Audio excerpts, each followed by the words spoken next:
El sermón del día de hoy se llama El banquete de los enfermos. El banquete de los enfermos. Así que te invito a que podamos ver nuestra Biblia y ver ahí entonces, leer el capítulo 5, versículo 27, hasta el 32 del libro de Lucas, ¿ya?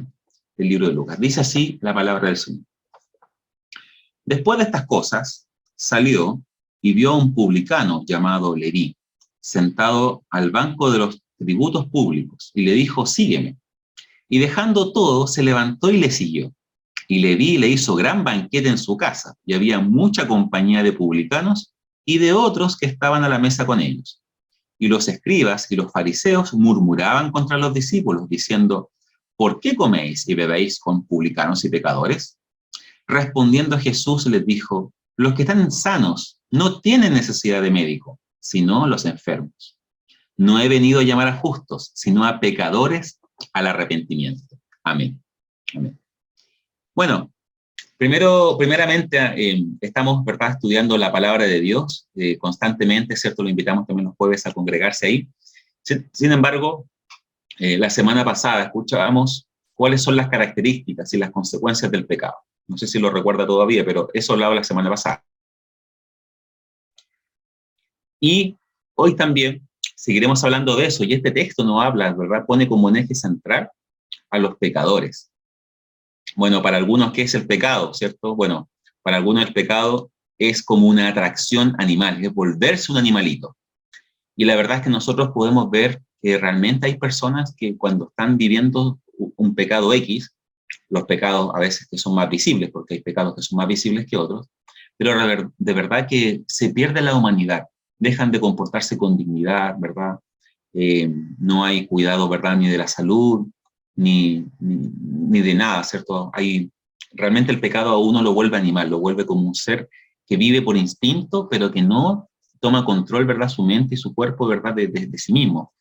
El pecado realmente transforma la vida, para mal, por supuesto. Otros piensan que la fuente del pecado es la ignorancia. Entonces, algunos plantean de que si hubiera mucha educación en el mundo, ¿cierto?, se acabaría todo el mal. Pero llegaron las bombas nucleares de la Segunda Guerra Mundial y nos dimos cuenta de que mientras más inteligente, el pecador se vuelve más inteligente también. Entonces, hay otras formas de pecar simplemente, pero la educación o la ignorancia, como que si fuera la razón, no es es la fuente. Hay un mal que hay dentro nuestro, pero la solución o la cura para este mal no está entonces en la mayor educación. Por supuesto que la ignorancia trae sus cosas y eduquémonos. La Biblia nos envía a educarnos. Sin embargo, la cura entonces para el mal o el pecado no está en la educación. Alguien dijo, no recuerdo quién lo dijo, pero dijo, lo único que hace la educación es hacer a los diablos más inteligentes. Entonces, de verdad que pensar que la educación es la solución no es, pero sí hay que educarse más. Pero hay algo mucho más profundo. Otros plantean que mira, estamos en época de temas políticos, y por favor, no me voy a meter en bandos, pero fíjese, la opresión económica y la injusticia social es que produce el pecado en la sociedad. Y nosotros desde la Biblia sí vemos que hay pecados estructurales, que hay, ¿verdad? Así como está el pecado individual, hay pecado estructural cuando se validan leyes que van contra la palabra de Dios. Estamos de acuerdo con eso. Pero algunos plantean entonces que si hubiera una distribución justa de la riqueza y todos tuvieran lo que corresponde, habría menos pecado. La pregunta es, ¿acaso entonces vemos que las personas con más dinero hoy en día son menos pecadoras que las que tienen menos dinero? Y la verdad es que no. Por tanto, si bien es cierto, tenemos como cristianos siempre ir en pos de la justicia, ¿verdad?, y la equidad en muchos aspectos, ¿cierto?, de la sociedad, por cuanto es lo que la Biblia dice, no podemos creer, ¿verdad?, que esta es la gran solución para la cura, entonces, del pecado. Otros dicen que el deseo de poder y placer, ¿verdad?, el desear cosas y querer placer es la fuente del pecado. De alguna forma, el budismo plantea eso, de que si tú no deseas nada, vas a ser muy libre y te vas a sentir muy feliz. Pero eso es imposible. Todos desean cosas, todos, ¿verdad?, quieren sentir placer en cosas. Entonces, tampoco está ahí la cura del pecado. Pero vemos que si no hay pero finalmente, ¿qué concluimos? a menos que Dios intervenga en la humanidad, que Dios intervenga en la vida de las personas pecadoras, como nosotros que estamos acá primeramente, no vamos a poder encontrar una cura para esta maldad.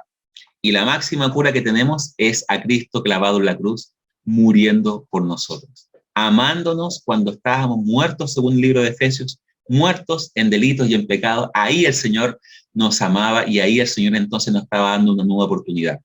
Ahí el Señor entonces estaba limpiando todo lo malo de nosotros. Y el Señor entonces, ese día glorioso que llegó a nuestra vida, nos cambió, para que la redundancia nos cambió la vida. Este texto que acabamos de leer apunta un poco a la vida de un hombre, de un solo hombre, ¿cierto? En el caso de este caso es Leví, también llamado Mateo, que después se transformó en uno de los discípulos entonces del Señor Jesús. Y fíjese, la vida de Leví, en primer lugar, era una vida normal. Hoy día está de moda, la sociedad dice, y hermano, ponga atención a lo que pasa en la sociedad, ¿verdad? Hoy día está de moda decir, no, pero yo no necesito a Dios porque yo soy buena persona. ¿Lo has escuchado alguna vez? Yo lo he escuchado todo el tiempo, ¿verdad? Cuando le hablamos a otros de Cristo. No, yo soy buena persona, no necesito la religión, dice. Bueno, Leví, podríamos decir que era, entre comillas, una persona normal, tenía una buena vida. Probablemente dicen los textos, ¿verdad? Los eruditos, que él vivía en Capernaum, que esto era una zona relativamente cerca de Galilea, en el norte de Israel. Él entonces era un cobrador de impuestos, tenía un buen trabajo. Algunos plantean que no, como estaba tan alejado de Jerusalén, que era la capital, probablemente él estaba en una ciudad cobrando impuestos a los que ingresaban productos a Israel. Era como el que cobraba los impuestos de las aduanas. Algunos plantean que algunos libros, ¿verdad?, que nos hablan del contexto de esta época, nos dicen que ellos cobraban entre un 2 o 3% de interés o de impuestos, ¿cierto?, sobre las cosas que ingresaban al país. Es decir, Leví tenía dinero, tenía posición, de hecho él invita a su casa, invita a mucha gente, tenía una casa grande, y hace un gran banquete, tenía que tener dinero. Tenía la vida que muchos sueñan, incluso hoy, tener un buen trabajo, tener una casa grande y poder invitar a mucha gente a participar. Es el sueño de muchos.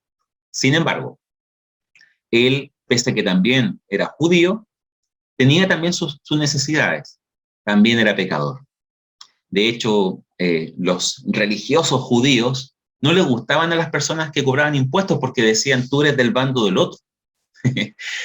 Como diría también pasa, ¿cierto? Si alguien piensa con un poder político, el otro bando, ¿verdad?, lo empieza a tachar de lo que sea.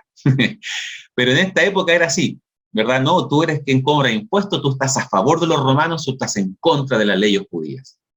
Probablemente lo aislaban de muchas cosas religiosas.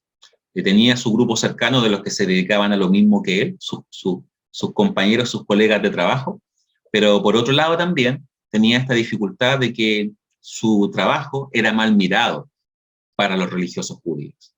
Y en este contexto religioso, obviamente, eso era no muy bueno. Pero de pronto el texto, ¿cierto?, nos dice que él tenía entonces, estaba cobrando estos impuestos, ¿cierto? Jesús salió, Jesús acababa de sanar un paralítico, antes Jesús había sanado un leproso, y vio a este publicano, a este cobrador de impuestos, sentado, cobrando, haciendo lo que él estaba haciendo. Y Jesús se acerca y le dice, sígueme. No sabemos qué más le dijo, pero lo que el texto nos dice es sígueme. Y esto es llamativo porque uno podría haber pensado de que le predicó un largo sermón hasta convencerlo.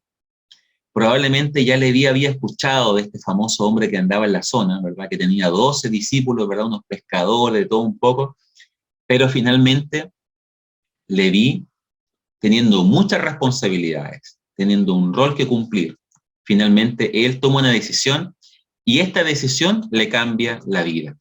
Jesús le dice, sígueme. Jesús no le dice, cree en mí solamente. Jesús no le dice, apréndete todo esto de memoria, o anda al templo, sino que Jesús le dice algo que es mucho más trascendental. Le dice, sígueme. La pregunta es, ¿alguna vez hemos reflexionado qué significa seguir a Jesús? ¿Qué significa seguir a Jesús en ese tiempo?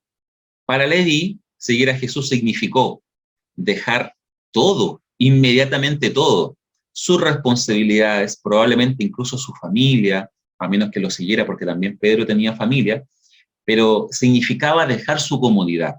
Significaba entonces dejar muchas cosas que él tenía tranquilamente, tenía una vida tranquila y cómoda.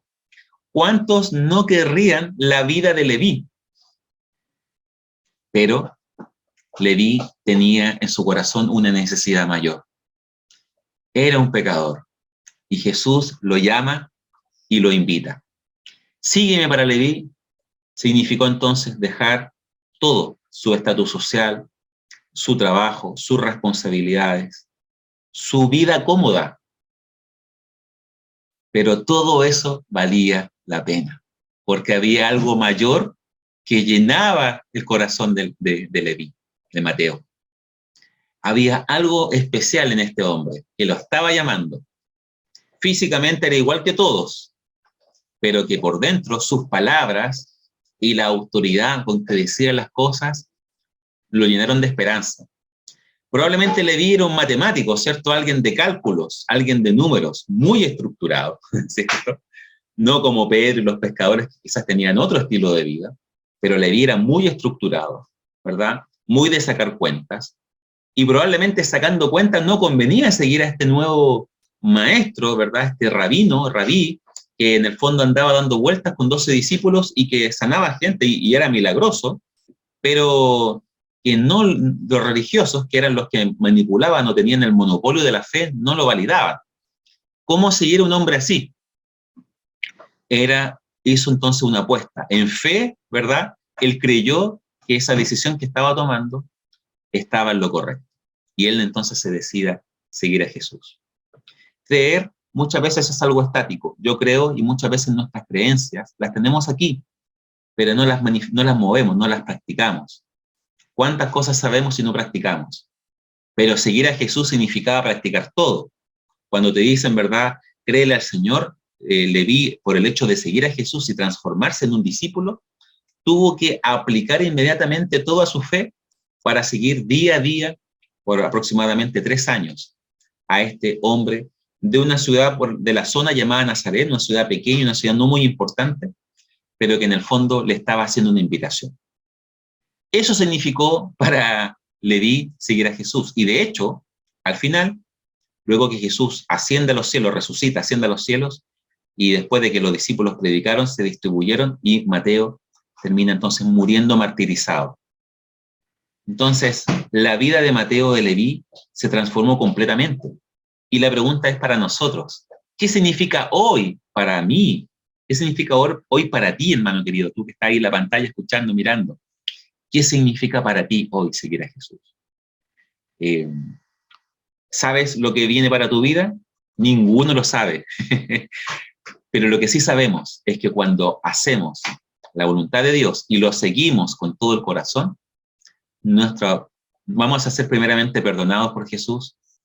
Jesús trae su perdón sobre nuestras vidas. Tenemos paz para con Dios. Y también todo se transforma.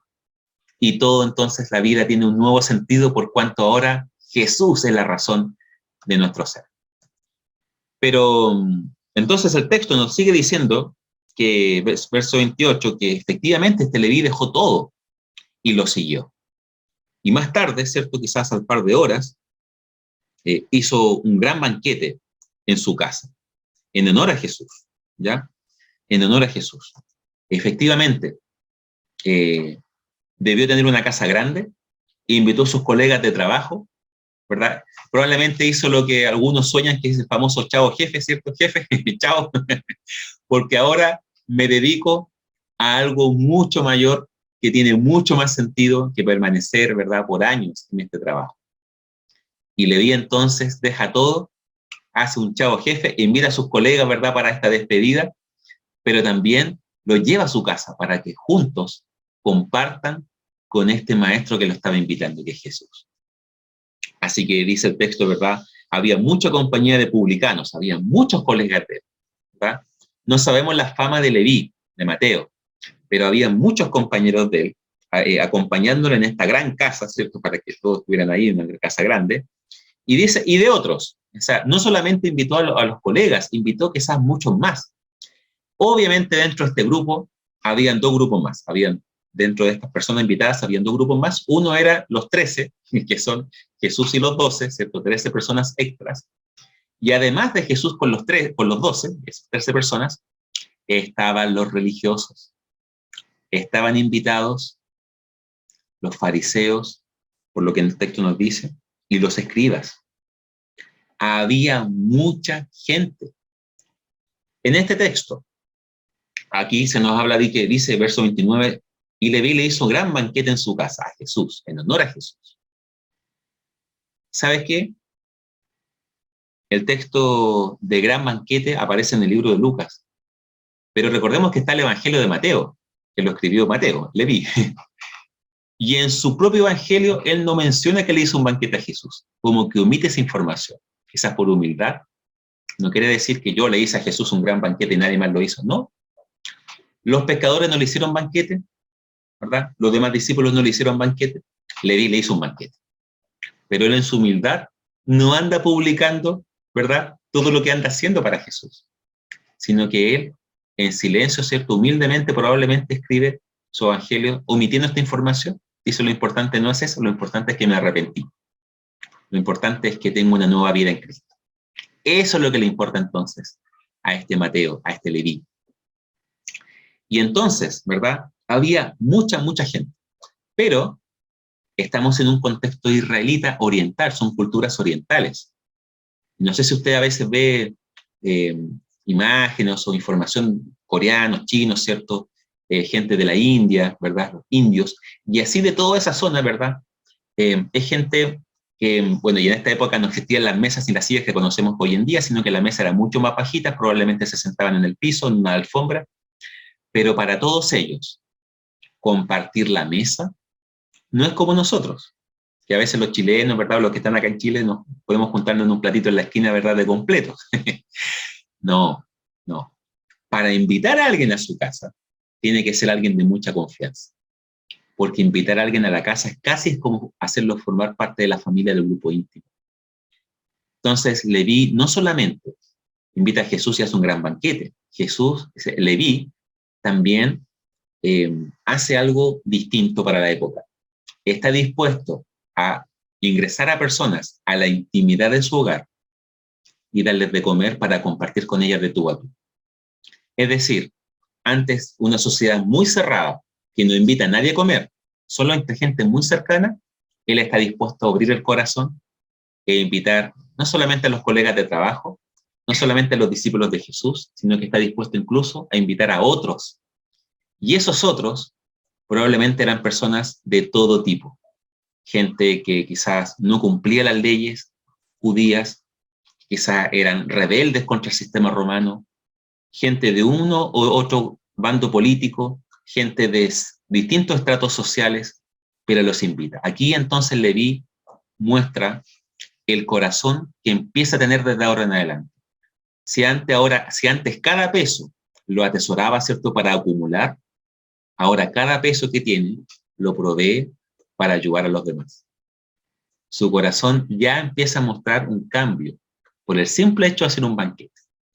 Esto no significa hoy día que si usted acepta a Cristo en su corazón y se transforma en un hijo o hija de Dios, va a tener que hacer un banquete a la iglesia. Por favor, no es eso, ¿ya? No se preocupe, ¿ya? No es eso.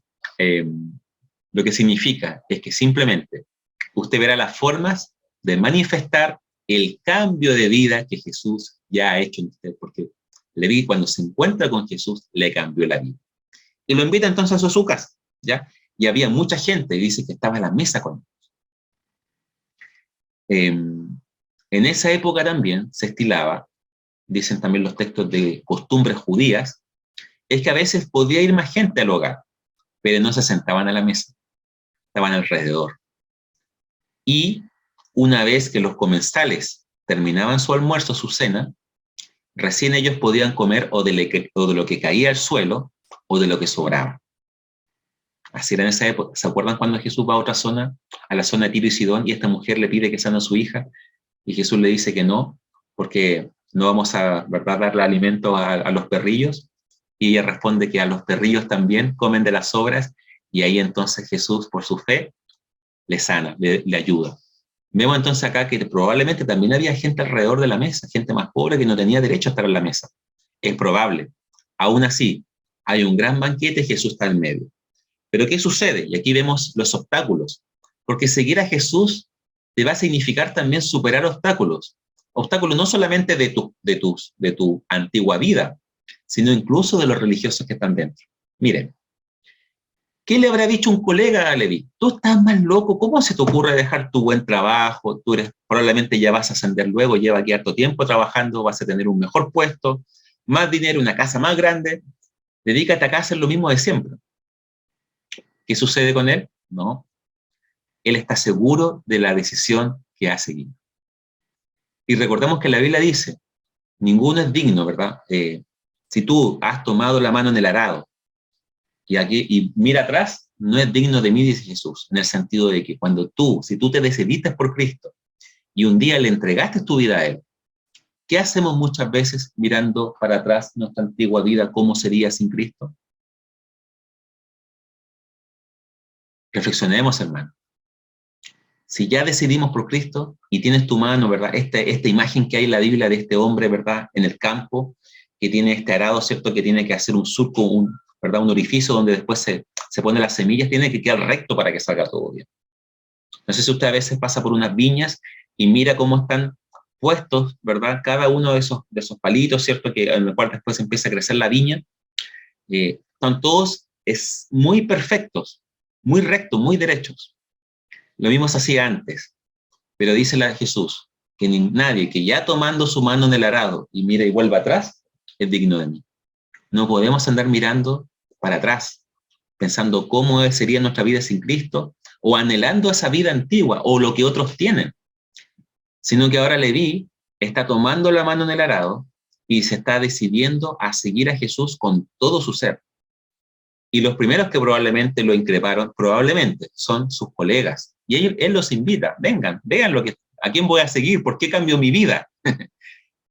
No es por cualquier estupidez ni tontera, sino que yo estoy tomando una decisión porque estoy convencido que es la mejor decisión de la vida. Seguir a este maestro, no solamente por los milagros, sino que había mucho más que Mateo o Leví todavía no entiende todo el plan de Jesús, pero aún así lo sigue. Nosotros entendemos mucho más el plan de Jesús y tenemos que seguirlo. Por eso, los primeros en increparlo probablemente fueron sus familiares o sus amigos y compañeros, y él lo invita para que conozcan la razón por la que él está entonces cambiando su vida. Pero además, vemos que no solamente están los obstáculos desde afuera, a veces son peores incluso, los obstáculos internos. ¿Quiénes son estas personas? Fíjese, dice el verso 30. Y los escribas, que eran las personas que se dedicaban a transcribir la escritura, ¿cierto? A leerla, releerla y enseñarla. Y los fariseos también, los encargados también, lo tenían puestos en esta gran sinagoga, que es el gran Sanedrín, murmuraban contra los discípulos. No sabemos si solamente murmuraban contra los otros discípulos, que eran los otros 11, porque Leví habría sido el 12, o con en general toda la gente que seguía a Jesús. Murmuraban, diciendo, ¿por qué comen y beben con publicanos y pecadores? El contexto es que los escribas y fariseos, junto con los saduceos que no se mencionan, eran gente muy religiosa. Ellos, antes de comer, ¿verdad? Según otros textos, se lavaban las manos. No sé si con agua y jabón, o sea, con agua sí, con jabón no sé, y no porque había pandemia, sino que realmente porque era lo que su ley les correspondía hacer. Eran muy estrictos en cuanto a su higiene. En cambio, probablemente los discípulos de Jesús ni se lavaban las manos. ¿Cierto? Así que probablemente los fariseos y escribas se sentaban correctamente en la mesa, ¿cierto? Poniendo los codos, ¿verdad?, en un costado, ¿verdad? Probablemente estos discípulos hablaban con la boca llena de comida, ¿cierto? Los codos en la mesa, ¿cierto? Comiendo a destajo, hablando cada barbaridad, y los fariseos muy pulcros, ¿cierto? Muy ordenados, haciendo, ¿verdad?, horrorizados con estos hombres que comen y beben como si no hubiera Dios. Probablemente pensaban ellos. Pero sabe que esta murmuración siempre va a venir. Y que el Señor nos libre, porque la murmuración viene del Antiguo Testamento también. La hermana del gran líder, Moisés, también murmuró. El hermano Aarón, ¿verdad? También murmuró de Moisés. Qué terrible, ¿cierto? Cuando nuestros propios hermanos murmuran contra nosotros y no dicen las cosas de frente, sino que las hacen así, ¿verdad? En secreto, entre algunos. Pero entonces le hacen esta pregunta finalmente a Jesús, porque estaba murmurando, y se resume en esta pregunta: ¿por qué comen y beben con publicanos y pecadores? Y Jesús le responde entonces, la verdad, y es lo llamativo de esto entonces, porque entendamos que esto no es para defender a los fariseos, pero es muy probable que los que seguían a Jesús eran personas sin ningún tipo de educación, desordenados, ¿cierto? Rebeldes, de todos los grupos políticos, ¿verdad? De todas las clases sociales. Entonces, probablemente no tenían un comportamiento muy decoroso o muy diplomático, muy ordenado, entonces, inclusive en la mesa, cuando entendemos que comer con otros en el contexto oriental de Jesús era un símbolo de mucha intimidad. Pero Jesús entonces no trata de excusar a los que lo siguen, sino que Jesús da una respuesta que es mucho más profunda de la que imaginamos. Jesús le dice: los que están sanos no tienen necesidad de médico, sino los enfermos. No sé si alguna vez usted ha ido al médico estando muy seguro que le duele algo, ¿verdad? O que le pasa algo, y llega allá, se hace todos los exámenes y que está sanito. A mí me pasa, ¿verdad? A veces estamos los hipocondriacos, ¿cierto? Aquellos que nos imaginamos que nos pasan cosas y no nos pasa nada. Más allá de eso, Jesús tiene razón. No me voy a andar haciendo, ¿verdad?, un tratamiento médico sabiendo que yo estoy sano, ¿cierto? Sino que cuando sabemos que estamos enfermos, ahí necesitamos un médico. Jesús entonces le va a decir eso, le va a entender eso. Que saben que estas personas, Jesús reconoce que ellos están enfermos, pero sabe que para ser sanado es clave reconocer la enfermedad. Para ser sanado es clave reconocer nuestra enfermedad. Pero por eso es importante reconocer eso. La Biblia dice en Proverbios 28:13, el que encubre sus pecados no prosperará. Cuando encubrimos, cuando sabemos que en nuestra vida hay algo que no agrada al Señor y la ocultamos, no pedimos ayuda, pensamos que solo podemos salir de eso y ni siquiera oramos tanto al Señor, sino que nos enfrascamos nosotros, no vamos a prosperar. No vamos a prosperar en lo que importa, en lo espiritual, porque quizás, claro, humanamente, en los trabajos, en la salud y en otros aspectos podemos andar bien, pero la Biblia es clara en este principio de fe que dice: el que encubre sus pecados no prosperará. Y el que encubre sus pecados va a ser alguien que realmente entiende quién es Dios, porque el que no ama a Dios y no lo conoce, no va a encubrir su pecado, lo va a vivir, lo va a experimentar, lo va a publicar, se va a jactar de su pecado. Pero fíjese que Proverbios 28:13 nos da a entender que no. Aquel hombre y mujer que ama al Señor, que sabe quién es, va a encubrir su pecado, pero ¿saben quién? No va a prosperar.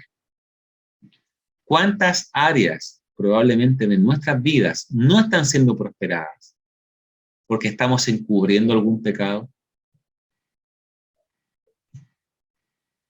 Que el Señor nos redarguya, que el Señor nos toque, ¿verdad? Y nos empiece a recordar en la mente a través del Espíritu Santo, que esta es la labor del Santo Espíritu, mostrarnos en qué estamos mal. Pero ¿sabe qué? Satanás hace lo mismo. ¿En qué sentido? En cierto aspecto. ¿En qué sentido? Que también te quiere mostrar Satanás todos los días en qué tú estás mal. Hoy tú no hiciste esto, tú no hiciste lo otro, tú no visitaste aquí, tú no oraste acá. Satanás también va a querer mostrar nuestro pecado. ¿Cuál es la diferencia con el Espíritu Santo? Que el Espíritu Santo te muestra tu pecado y te lleva a Cristo. El enemigo de Dios no te va a llevar a Cristo. Solamente te apunta y te condena. El Espíritu Santo te muestra y te lleva a Cristo. Entonces, este es el día para acercarnos al Señor si en alguna área de nuestra vida estamos encubriendo algo. Porque no vamos a prosperar en lo que importa, que es lo espiritual. En lo demás podemos prosperar, pero en lo que importa, que es en la fe, en el Señor, ahí no va a haber una prosperidad. Por eso entonces, vemos que finalmente, después de esta respuesta que Jesús le da, saben que los sanos no tienen enfermedad. Si ustedes se creen que están sanos, cosa de ustedes. Pero ellos, este otro grupo, reconoce su enfermedad. Y gloria al Señor por aquellos enfermos que reconocen su enfermedad, porque este era un banquete para los enfermos. Por ese el título del sermón, el banquete de los enfermos, aquellos que reconocen que hay una enfermedad grande y esa enfermedad terrible y grande, incurable, incurable, se llama pecado. Dice el libro de Romanos capítulo 3, 10 y 11, no hay quien busque a Dios, no hay quien haga lo bueno, todos se desviaron, no hay justo ni siquiera uno. Ese mismo texto aparece en Salmo 16. Entonces, ¿cuál es la invitación? En que realmente podamos reconocer nuestra enfermedad. Porque cuando reconocemos la enfermedad, empieza el proceso de sanidad. Por eso, quizá alguna área de nuestra vida está dañada. Y le invito entonces a que usted pueda asistir a doctores o psicólogos cristianos también. Vaya en esa parte médica y psicológica. Pero también tenemos una enfermedad espiritual. Y esa enfermedad espiritual es necesario entonces sanarla con ministración de la palabra de Dios, con consejería bíblica, y que usted entonces aprenda a cómo ser sanado con el poder de Dios. No con un poder humano, no somos nosotros quienes sanan, es Dios quien lo desea sanar. Por eso, bienvenidos los enfermos, reconozco mi enfermedad, no sé usted que está en la pantalla, lo reconoce o no, pero reconocemos nuestra enfermedad y nos avergüenza la enfermedad. Porque no somos de los que dicen, no sé si alguna vez he escuchado, pero yo he escuchado personas que cuentan cómo era su vida antes de Cristo. Y la cuentan muertos de la risa, felices. No, yo antes era un borracho y lo pasaba bien aquí y acá. Yo a veces escucho a esas personas y digo, realmente estará arrepentido porque yo le veo la cara ahora y cómo pone la cara cuando cuenta de cómo era su vida antes y parece que le gustaba más lo de antes. No, tenemos que reconocer que nuestra vida con Cristo ahora es una vida plena, linda, bendecida en el Señor. Y tiene que avergonzarnos nuestra antigua vida pasada sin Cristo, en todo ámbito de cosas, ¿cierto? Y si algo bueno hicimos alguna vez en el pasado, fue por la obra del Señor. Así que aquí vemos entonces, en el proceso de la humanidad, el proceso de la humanidad se divide en 4 etapas, hermanos. Creación, caída, redención y glorificación. Creación, Dios creó al ser humano para que el ser humano, nosotros, experimentáramos su amor, su presencia, y lo más lindo que es Dios mismo. Pero Génesis capítulo 3 nos muestra la caída del ser humano. El ser humano decidió de forma voluntaria alejarse de Dios. Y en Adán todos somos pecadores. Pero vino después, en el cumplimiento del tiempo, dice el libro de Gálatas, que, ¿verdad? Dios envió a su Hijo a dar su vida por nosotros. Y Jesús entonces nos redime, nos compra, nos purifica, nos da esta esperanza, nos redime. Y viene la última etapa, cuando Cristo venga, que será la glorificación. Leví entonces está en este contexto y Jesús ya, esta conversación pasa de centrarse, ¿verdad?, en Leví, ahora el foco empieza en Jesús. Jesús está ahí porque Jesús es el médico que está donde el enfermo está. Jesús está donde el enfermo está. Es un médico que visita al enfermo. No espera que el enfermo vaya al hospital, ¿verdad? Y hermano, esto es importante para misiones. No espere usted que su amigo, su familiar, que no conoce a Dios, que no está ni ahí con Dios, vaya a una iglesia buscando, por favor, quiero salvarme porque estoy arrepentido de todos mis pecados. Probablemente no lo haga. Usted, que es a quien Dios va a usar, vaya donde están los pecadores, ¿cierto? Y ahí hábleles de Cristo. No se vaya a andar metiendo en una discoteca porque ahí ni lo van a escuchar ni lo van a pescar, por si acaso. Sea sabio en qué momento y en qué lugar hay que estar con ellos, ¿cierto? Que estén tranquilos, ¿verdad? Que estén sobrios, que le escuchen el mensaje de salvación y esperanza. Pero el punto, ¿cuál es? Jesús es el enfermo, es el médico que está con los enfermos. Y Jesús también entonces está con nosotros, los enfermos, que reconocemos nuestra necesidad de este gran médico y salvador Jesús. Y por eso, este es el banquete de los enfermos.